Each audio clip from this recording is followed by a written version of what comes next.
Serial तो उसे नैना मिलैके में कुहू आ जाती है बाहर से और देखती है वह अपने ससुर को बीमार तो कहती है क्या हो गया, बड़का बाबू को ये ऑक्सीजन क्यों लगी है।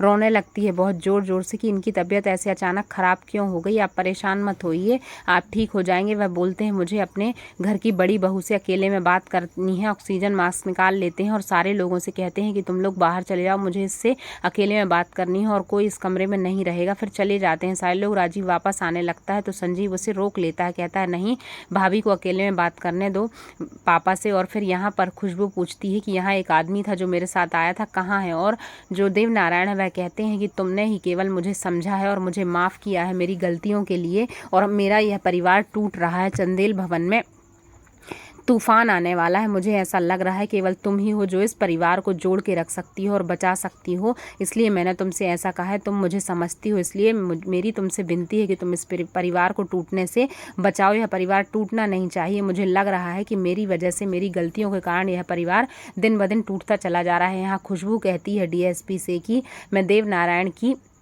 पत्नी हूँ। और फिर वह बोलता है कि राजीव की सौतेली माँ हो। वह खुश हो जाता है मन ही मन कुछ सोचकर और कहता है बैठिए, मैं आपको बताता हूँ। और फिर वह यहाँ पर राजीव और संजीव कहते हैं कि जो प्रोग्राम की तैयारियाँ थी वह कैंसिल कर देते हैं। कुहू आकर कहती है कि जो थोड़ी खुशियाँ आने वाली हैं उन्हें भी कैंसिल कर दो, क्योंकि बड़का बाबू वैसे ही तो परेशान है, अगर मातम सा देखेंगे तो और हो जाएंगे। यहाँ पर मोबाइल का ट्रेस कर रहा होता है वह डीएसपी, और उसे बाहर सिग्नल मिलता है कि इसी थाने में है। और एक जो पेटी होती है बाहर मैसेज वाली, उसमें वह मोबाइल मिलता है। बोलता है उससे कि निकालो इसको, खोलो। और जैसे ही वह उसे खोलता है तो उसे खोलने के बाद उस पेटी में कुछ मिलता है। फिर यहाँ पर राजीव से कुहू कहती है कि क्या गलती हो गई, अगर उनने शादी कर ली तो उनकी पत्नी का स्वर्गवास हो गया है, यह कोई गलत नहीं है।